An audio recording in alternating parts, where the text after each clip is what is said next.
Hi, I'm Pastor John Clark, and I just wanted to come to you today just to meet a couple of people and then kind of just tell you about some things about the way that Animals in the Kingdom went this year. I have with me Dr. Billy Meyer, and I also have with me Dedrick. And Dedrick, what's your last name? Roberts. Dedrick Roberts is here with me, and he is the commander.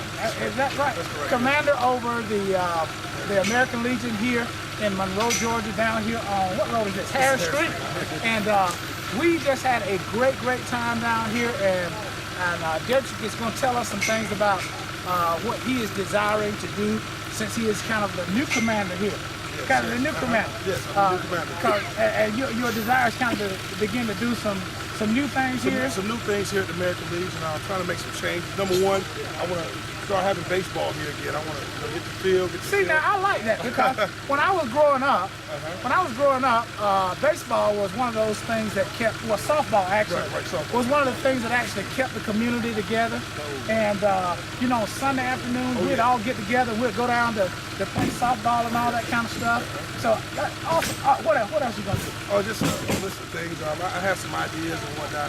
I'm working with my other officers, and we got some ideas of, help the community out, have events such as this one right here. I'm looking forward to having another one. I really enjoyed myself today, and can't wait to have it again. Well, now today was a great day. Oh, it was. And much of that is due to this other guy right here, who definitely has a face for television, and it is Dr. Billy Meyer. And Dr. Billy Meyer was very instrumental in making many of the connections with the people that were here. I'm gonna say a whole bunch of stuff right here, so you only have to say, yeah, you're right. That's all I need to say. Yeah, you're right. Well, Dr. Meyer, tell me, Dr. Meyer, just again, I know that we work with a lot of people in the community to kind of make this happen. Tell me, what was your intent, and then tell me if you think that we actually met the intent, what your vision for. Oh, we just want to come down here and show the love of Christ to the community here around Davis Street, Lacey Street. Now, did we love on some people today? We tried to love on some people today. We had a whole lot of help here loving on people, and I think it went real well. There's quite a few different groups and churches and that kind of thing represented. Yes. And it was a real blessing. We said we was going to go to 3 o'clock, and it's starting to shower. Well, we're still going right here. We're going to go. We're going to go. We're going to keep the hayride running. We're going to keep the hayride running until 3 o'clock. That's right. We're going to be here as long as the people want to ride. Okay. But, now, do you think that this time, don't you think, I was looking at the people that were here, and it looks like the turnout that was the biggest of all the ones that we had. oh yeah, it's by far the biggest. If the weather hadn't been so threatening, I think it'd have been a lot larger. But it was a real great turnout, and I think quite a few people had fun, enjoyed themselves. And we want to say thank you to Dedrick for opening his doors up and allowing us to be able to do that. What a great blessing to have a resource in the community that we can come to and use for an event like this. And I don't know about, I want to do as much as I possibly can to help Dedrick and the American Legion succeed here in Monroe. And I think that we're going to do our best to try to host other events here. And we believe that we're going to see our communities change just by just loving on, like Dr. Meyer says, showing the love of God. And we got Dedrick, ex-Navy man. I love Navy people, man. Ex-Navy man coming to help transform the community. So thank you again, sir. I appreciate you. And Dr. Meyer, thank you guys so much for everything that you guys have done. And listen, anytime that you hear about us doing something, make sure you come out, tell somebody about it. And we thank you for joining us for this segment of the broadcast. Have been here for about 8.5 years now in Monroe, kind of practicing in Monroe, Loganville, Snellville areas, and now Athens. We have merged with Athens Orthopedics a couple of years now, and it's a partnership that is working out very well. Just a little bit about myself. Like I said, I am part of Athens Orthopedic Clinic. We have offices locally here, not just in Athens. We have some around the surrounding Athens area, but also in Monroe, Loganville, and Snellville. and those are the ones that I go to. So we have several partners that do come out here. We have specialists that are specializing in sports medicine, in foot and ankle, spine surgery, and hand surgery, as well as myself, that come out in this area into the Monroe and Loganville and Snellville offices. So any of those places, we'd be happy to get you in if you need to be seen. Tonight I'm going to talk to you a little bit about shoulder. I am an orthopedic surgeon, and I do a little bit of everything except for spine. So anything having to do with the extremities, if you break it, I can fix it. But I did do a shoulder and elbow specialty. I did my regular orthopedic residency, and then I took a year in Dallas, Texas at Baylor University Medical Center to do a shoulder and elbow fellowship. So I did a lot of, pretty much a whole year of nothing but shoulders. So I'm kind of in the group, kind of the shoulder guy. So I do, still do total hips, total knees, knee scopes. I do a lot of shoulder scopes. I do a lot of rotator cuff repairs. I do a lot of total shoulder. So that's kind of my area of specialty.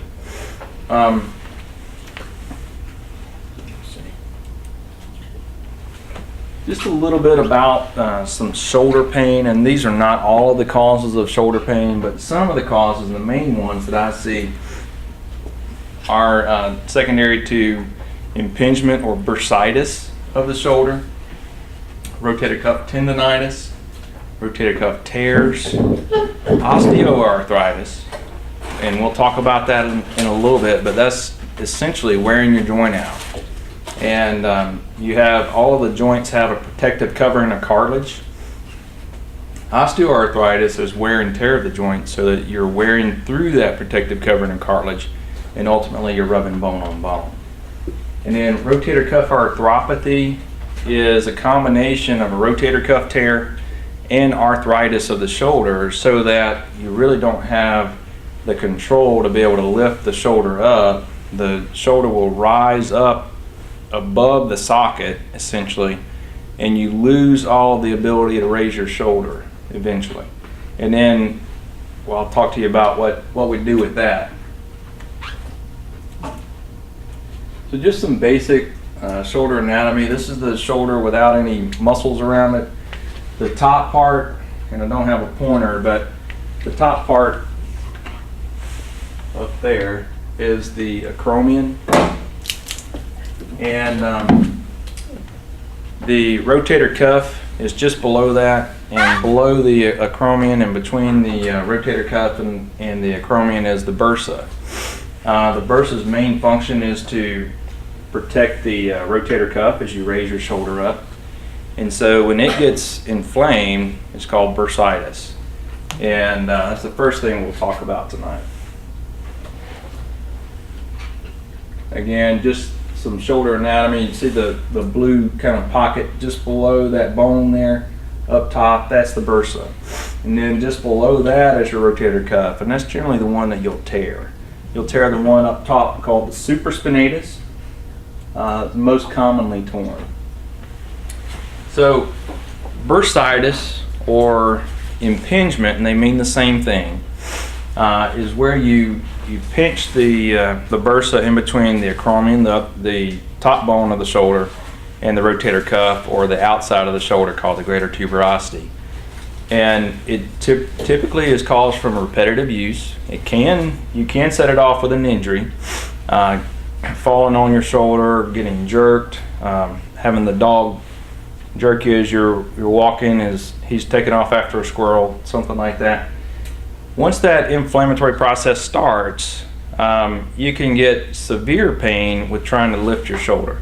And that's because every time you try to lift your shoulder up, you're pinching that bursa in between the bone and the rotator cuff. And every time you do that, it causes that pain. Just some anatomic considerations. There's only so much space in there.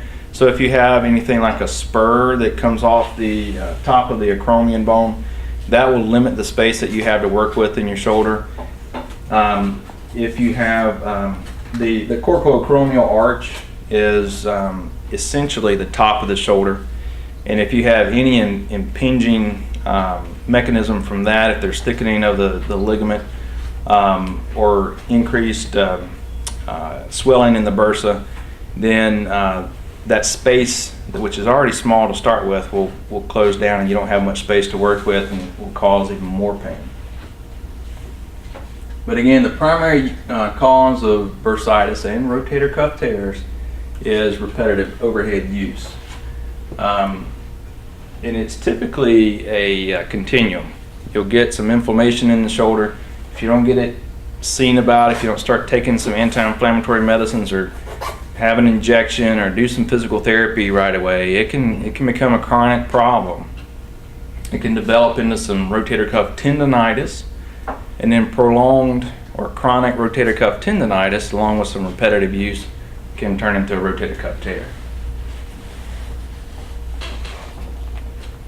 So the treatment options for bursitis are, number one, and primarily anti-inflammatory medications.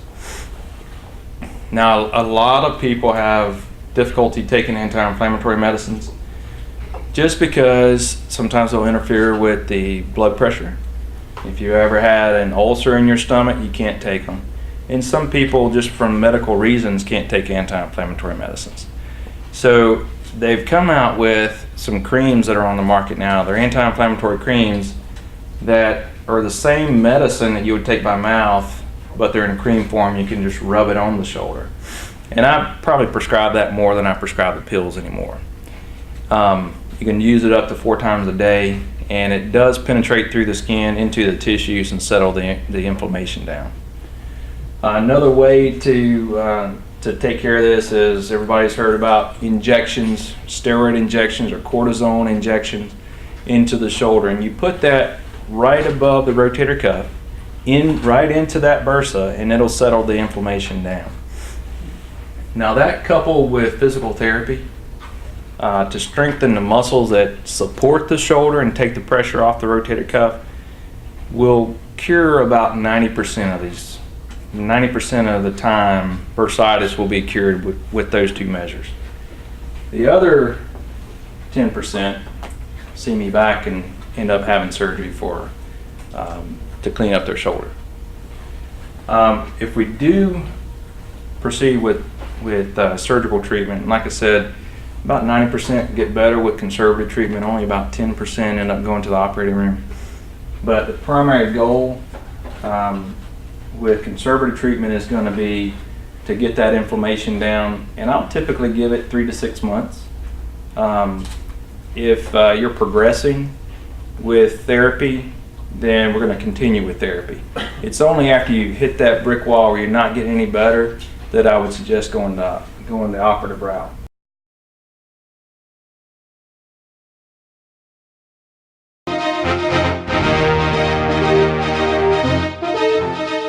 Hello Walton County, this is Kevin Little with the Chairman's Report. It's September now, mid-September, fall's in the air. It's been a long time since I've been on here with you on Walton Entertainment. I'm glad to be back. Going to talk to you about some things and update you on what's going on here in Walton County. I will let you know that Hard Labor Creek Reservoir down here near Social Circle we've been working on for about 12, 14 years here in Walton County. Lane Engineering out of Fairburn, Georgia got the contract to start on the dam, so they'll be doing the dam construction and the grubbing and clearing down there. We also have Governor Deal coming to do a groundbreaking October the 4th for Hard Labor Creek Reservoir. We're excited about having him to come. His water initiative was one of the big deals able for us to be able to go forward on Hard Labor Creek to where we are today. So that's a good thing. It gives Walton County our own water source. As I told you before, we are a 25% purchasing partner in the Varner Reservoir, and then we also get water from the city of Monroe occasionally there. And so water source is exciting. Also, if you've been traveling through and around town, the Charlotte-Rowell Boulevard 138 extension, they're actively working on it again. That'll give some traffic relief from right out in the Walmart, Chick-fil-A area up to Highway 11 North by the Board of Education.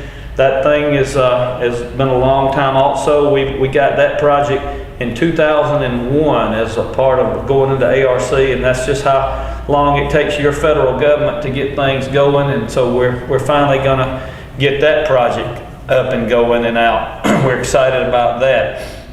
I was going to go over a little bit about the industrial parks again and just talk to you. If you get an opportunity, Baxter is down at the very southern end of Walton County, where Newton County, Walton County, Morgan County all meet up. It's called Oasis, and Baxter is working actively down there. It's almost like a little city. They currently have 475 construction workers down on the site, and 89 full-time Baxter employees are there. And next summer, this time, they will be ramped up to 2,200 construction employees. And I don't know how many full-time Baxter employees will be there, but this is a very big deal. It's the $1 billion project that we've been excited to have here in the county. Walton County's a 37.5% partner. Newton County's a 37.5% partner. Morgan's 15 and Jasper's 10. And so we're very excited to get that announcement. And also on October the 4th, Hitachi and the Monroe Industrial Park out here off of Highway 78. Hitachi's going to be doing their expansion and their ribbon cutting that day. Governor Deal's also going to be here for that. That's October the 4th. And Hitachi is a great company and a great working company with the community, and they're a good employer for people that live here in Walton County and surrounding areas. So there's a lot of good things going on in Walton County, and I just wanted to update you a little bit, and I'll talk to you again. If you have any questions or concerns, 770-267-1316. Thank you.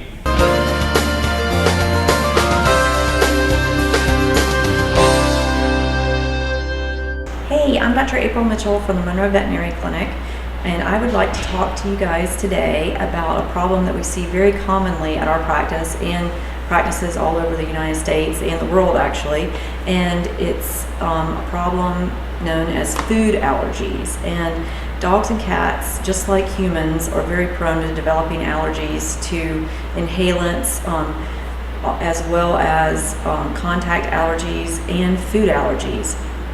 And they develop a hypersensitivity to one of the ingredients in the food. And it can be a food that they've been on for many, many years, or a food that they have just been switched to.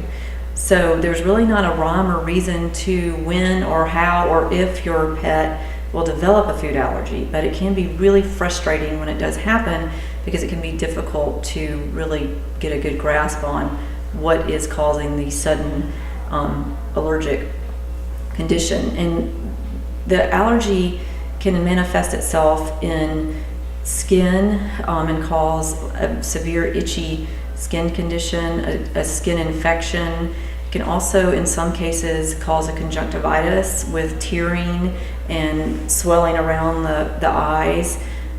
Also, in some dogs and cats, it can present itself as chronic diarrhea or acute diarrhea.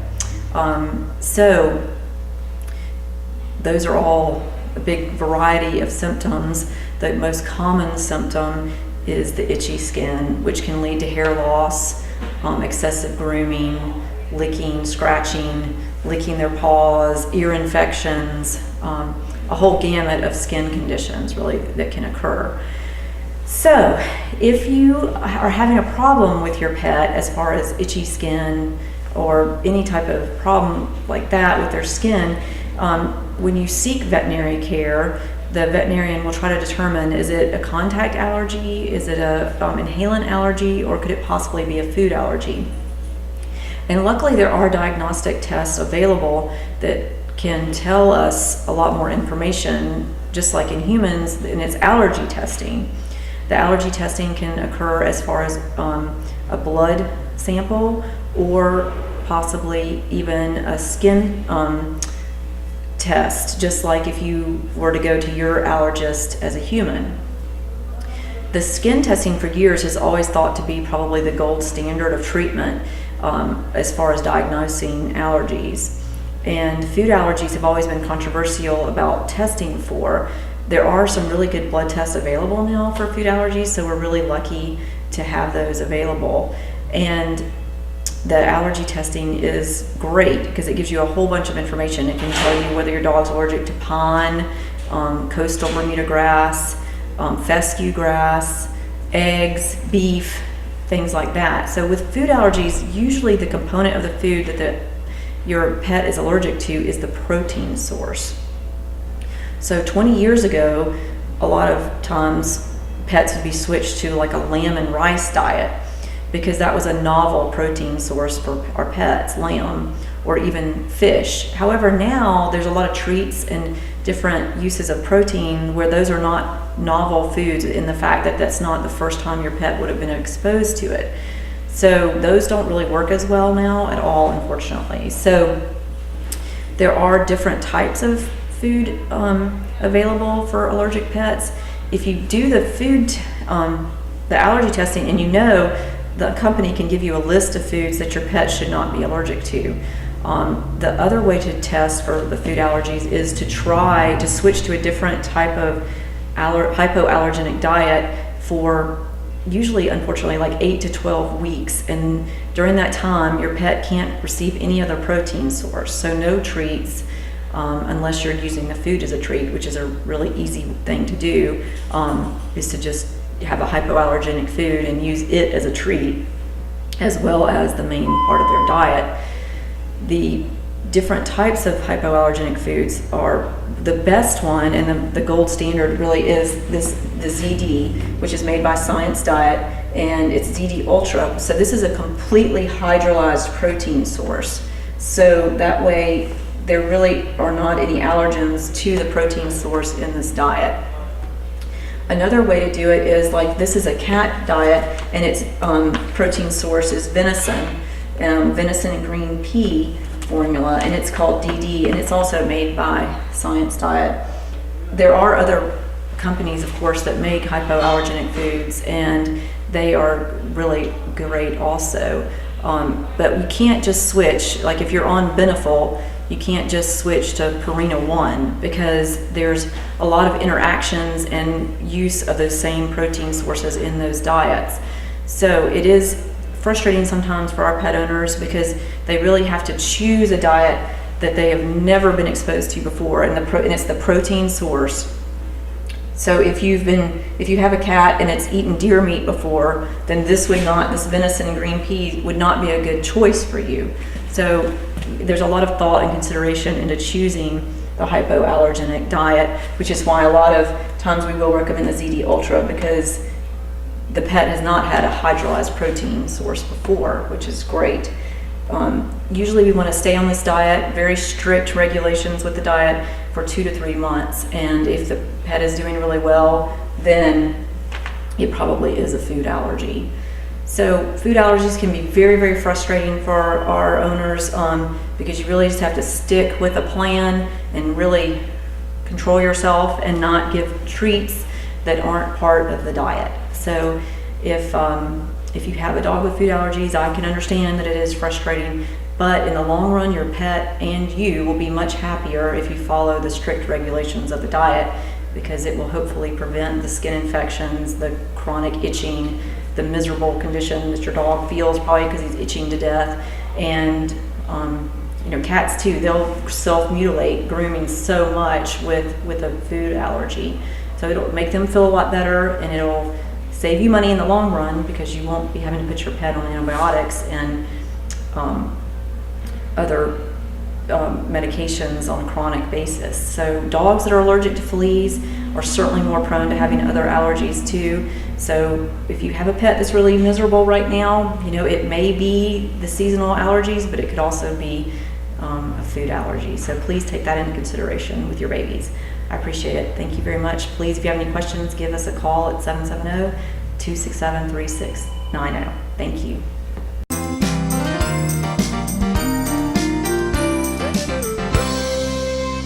Good morning. My name is Glenn Blair, and I am the interim 4-H leader here in Walton County. And the reason I'm the interim 4-H leader is as of September the 1st, I have decided that I'm going to retire and take things a little easier for a while. I will be still around until they get someone to replace me. We still want to continue with the programs here in Walton County, but I have really, with mixed emotions, decided that I would retire. And we still have Sarah Grimes as a program assistant here in the county, and also Gwen Queen. And if you need any information about 4-H, you can contact the 4-H office, and that's here at the extension office, and that number is 770-267-1324. And again, my name is Glenn Blair, and we are a part of the University of Georgia Cooperative Extension and College of Agriculture and Environmental Sciences. And our 4-H program covers a lot of opportunities for young people from the age of 9 to 19. And one of the things that's going on now, and we still have time if you're interested, is wildlife judging. And we have a contest that will be on November the 16th at Rock Eagle. And that contest is where they evaluate a habitat, where animals like to live, what they like to eat, and what we can do to improve their habitat. So if you are interested in the wildlife, or anything outdoors, that might be a program for you. Also, some of you may be interested in animal projects. We have a horse club, and they will be meeting the second Monday of each month at 7 o'clock at the Walton County Ag Center.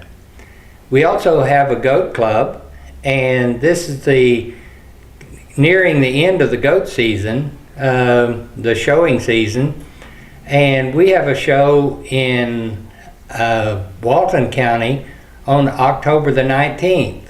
So if any of you are interested in animals and just seeing a goat show, you can come out to the Walton County Ag Center at about 11:30, 12 o'clock on October the 19th.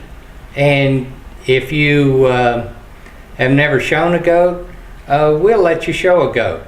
So if you're interested in the goat program, come on out and see what it's all about. And we say that if you're able to walk, then you can show a goat. So we have some young people that as young as 2 years old that will start showing goats. And so come on out and see what is going on. We have started in our 5th grade classes, and so some of you parents that have 5th graders, they've come home and told you that the 4-H leader was in your classroom, and they told them about 4-H and signed them up for 4-H. So these are just a few of the 4-H programs that we have here in Walton County. And if you have any questions about 4-H, we do have another program that we'll be starting on, I believe, November the 21st. We'll have the orientation for BB competition. We have archery competition, and also starting around the first of the year, we'll have shotgun competition for the 7th grade and up. So if you're interested in any of these programs, you can call us at the 4-H office at 770-267-1324. And again, my name is Glenn Blair, and I'm the 4-H coordinator here in Walton County, and I work for the University of Georgia and Walton County, the College of Agriculture and Environmental Sciences. So you can give us a call here at the 4-H office.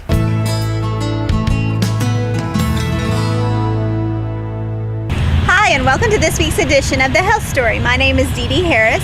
I'm the Executive Director of Walton Wellness, a nonprofit located here in Walton County dedicated to the prevention of lifestyle-related chronic illness. Each week I like to come to you with some type of information that I think might be useful or resources that might be available in our community. And this week I want to talk to you a little bit about being your own advocate. I had an experience just recently with trying a new workout that actually made me be reminded about how important it is to be your own advocate, whether you're working out or whether you're at the doctor's office, especially when it comes to your health. In today's situation with the way that our healthcare is changing, and quite frankly, none of us really know what the healthcare system is going to look like years from now. And we're all confused about what all these new rules might bring with them, and all of those types of things. So I think the best advice for all of us is to definitely remember that you are your best advocate and you should be your own advocate.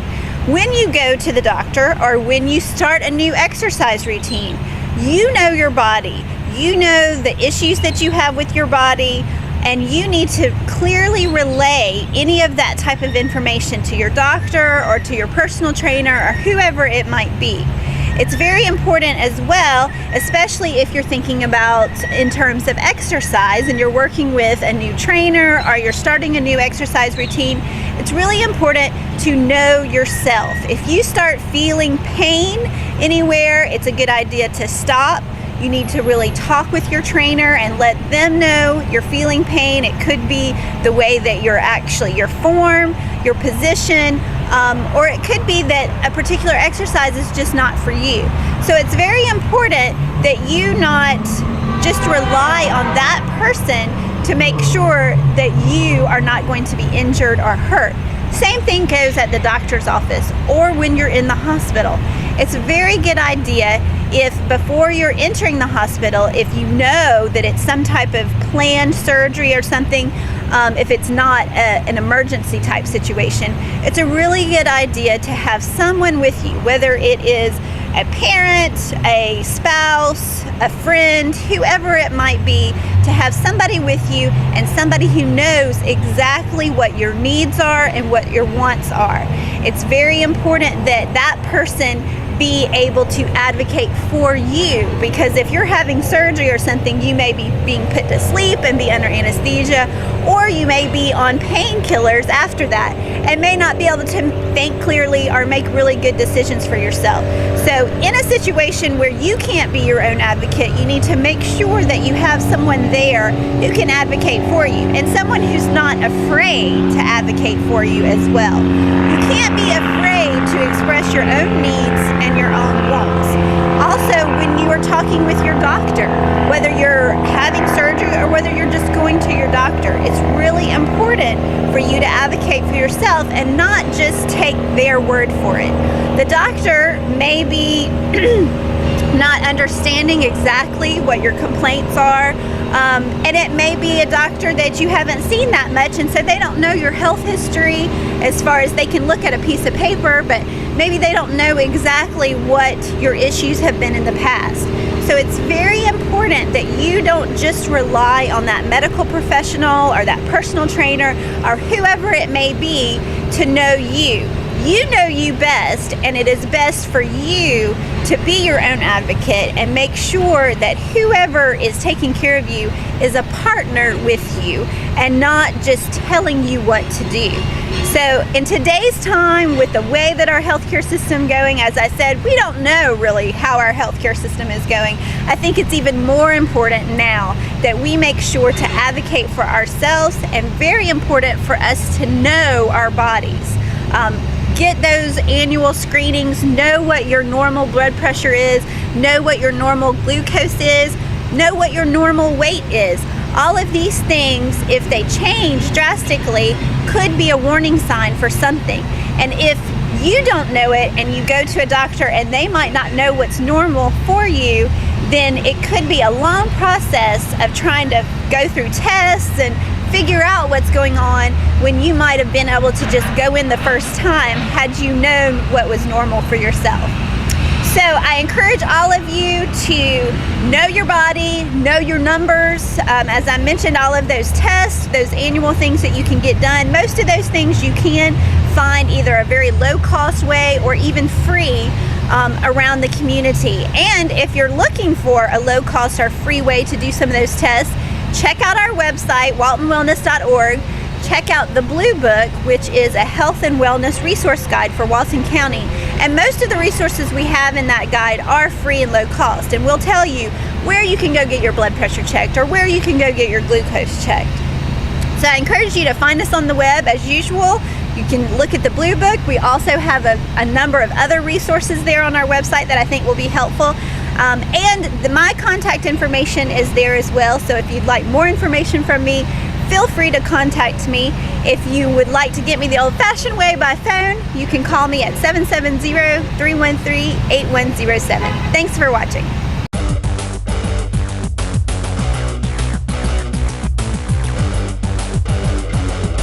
Hi, this is Jody Johnson and David Lauren, and we're here today for the Recreation Report.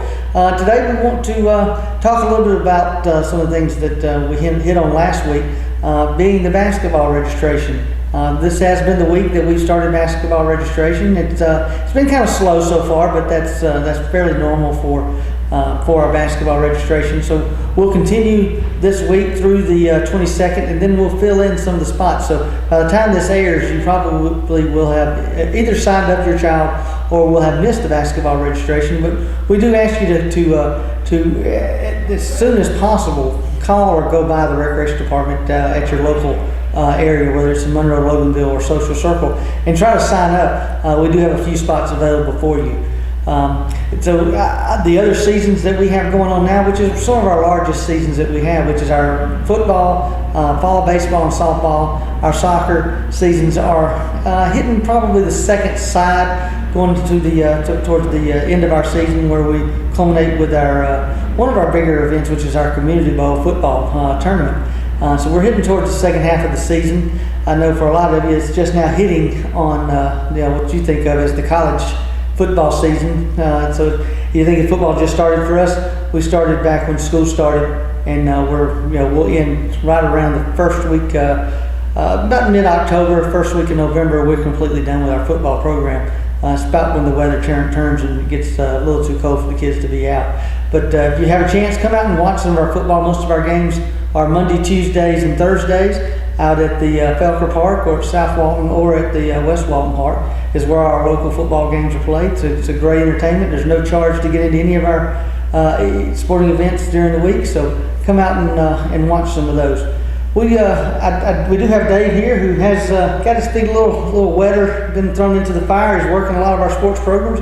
But Dave, I want to talk a little bit about sportsmanship. I know we've talked about it in the past. I usually end my shows with sportsmanship starts at home. But let's talk a little bit about sportsmanship and how you see it and how you view. Absolutely, sportsmanship. In a recreation setting, that's one of the prime things we like to focus on. And I will say, let me touch the basketball real quick. We've had a lot of questions about whether or not a kid should sign up for basketball if they have thoughts about signing up for middle school or high school. We want to encourage you guys to come on in and hold your spot for recreation just in case some of those other avenues don't work out for you. So we want to encourage you to come hold a spot before registration is up. And we do give full refunds for anybody that makes your school teams. There's no question on that. Now, if you go out and you decide you don't like our rec team, then that's a different story. But if you do make a school team, all you do is come in and let us know, hey, I made the school team. We'll say congratulations, and you'll get a full refund for that. Absolutely. Just want to make sure everybody, regardless of where they're at, we want to have a spot to play. And that just goes into our other sports and sportsmanship. Jody mentioned that come out and watch our football teams or our soccer teams play. So when you get out there, you'll notice, the county itself, a lot of team rivalry going on. So it's very good entertainment. And before the end of the season, you're likely to choose your favorite, whether or not you have a son or daughter participating in either one. But sportsmanship for us in a recreation setting is key. We want to teach these kids values and the characteristics and traits that you learn through institutionalized sports. You'll carry those throughout your life. So one of the things we try to teach our kids is, don't let success or winning go to your head, but don't let failure go to your heart. We want to teach these kids to bounce back from adversity. We want to have them grow from the successes that they get on and off the field, because those characteristics and traits are intertwined. You're gonna leave at some point our recreational programs. You're gonna head on to more competitive leagues,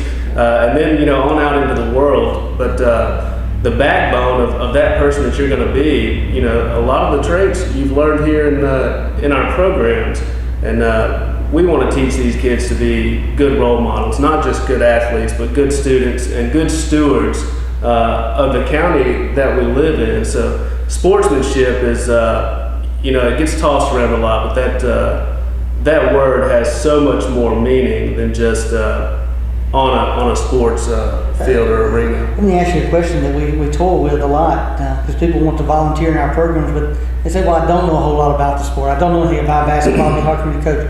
If you were given a choice, Dave, on choosing a coach between someone that knew all the rules and regulations of basketball and somebody that was a good role model, which would you choose? And that's a great question and a tough one to answer. I want a role model for these kids. I don't want someone who's just going to be so intent on winning a game through their experiences or abilities to coach a team. I want somebody. I would rather have a coach that is willing to learn the game. There is a network of folks around who can teach and coach coaches to be better involved with our kids, but I want someone who's going to really teach them more than the game of basketball, and I think that's the epitome of a real role model. Yeah, and our rules are really set up for success. Our drafting procedures are set up for what you talked about, the success and the failures. We do draft our teams with the understanding that, and our desire is for not only every team to win a game, but for every team to lose a game, because it balances itself out. We do want everybody to succeed, and that's when we can look at our teams and we say, look, we were successful with our draft because every team did do both of those things, did win and did lose. That's important to us, that we balance our teams out. That doesn't always happen, but that is one of our goals in our drafting procedures, is that we have very balanced teams, and we hold that to the highest regard. And a lot of times that's where our battles begin with a lot of our volunteers. Absolutely. Is through the drafting procedure, because we are very stern with who you could freeze and not freeze on the teams. We have a balancing and drafting system that evaluates each and every player, so we can try to get equal talent on each team. Absolutely. Just a goal of ours. Absolutely. The spirit of volunteerism and the sportsmanship, again, it always does start at home. And the reason I always say that is because you need to be pay attention to sometimes what you say and when you say the things that you do. You're not going to agree with our volunteers. Again, they did volunteer. They volunteered. Sometimes they have reasons behind it. Sometimes they just want to give back to the community. Sometimes they just want to spend time with their own kids. And this is a way of doing that.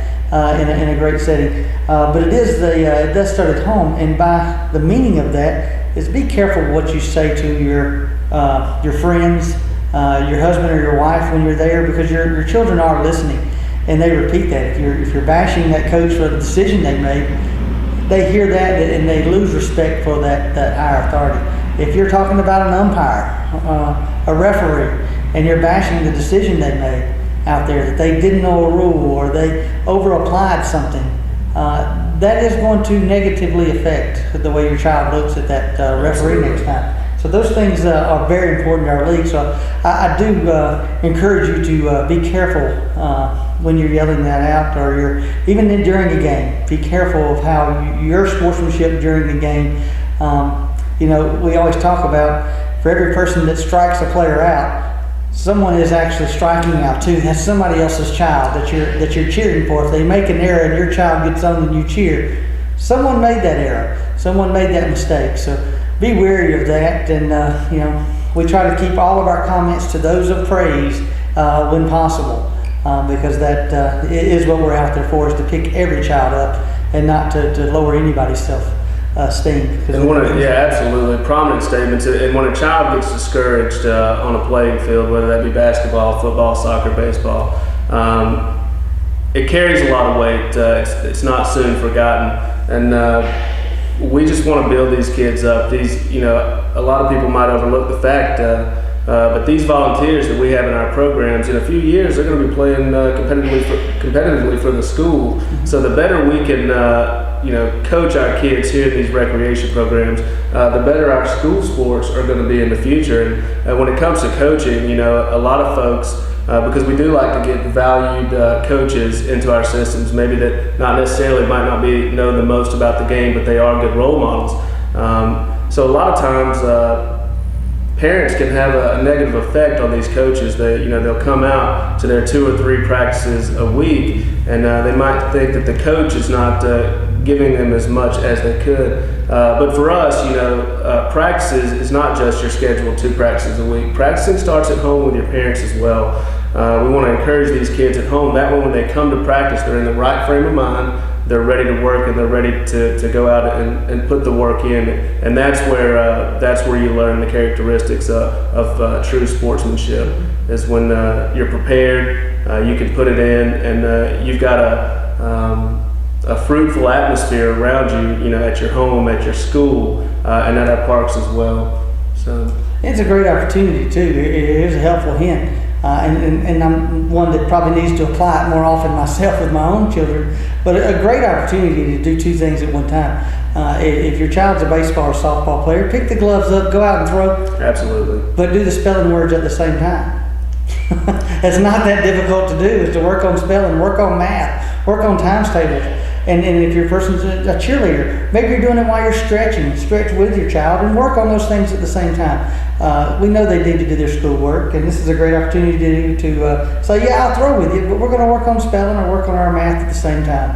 It's a great opportunity to do that, and we hope that you know, some of the things that we've talked about will hit home. We hope that you encourage someone next to you if you see them out of the park doing some things that, you know, that it's not beneficial to our program. That's what we'd like to encourage your help. Again, we usually only have 1 or 2 people out there supervising activities, and it's very difficult for someone to go out and to rearrange a comment, an argument, and get it going back in the right direction. So we ask for your help. You know these folks better than we do. So Dave, I appreciate you coming in. We'll talk about a few more things next time. And remember, sportsmanship starts at home. Thank you very much.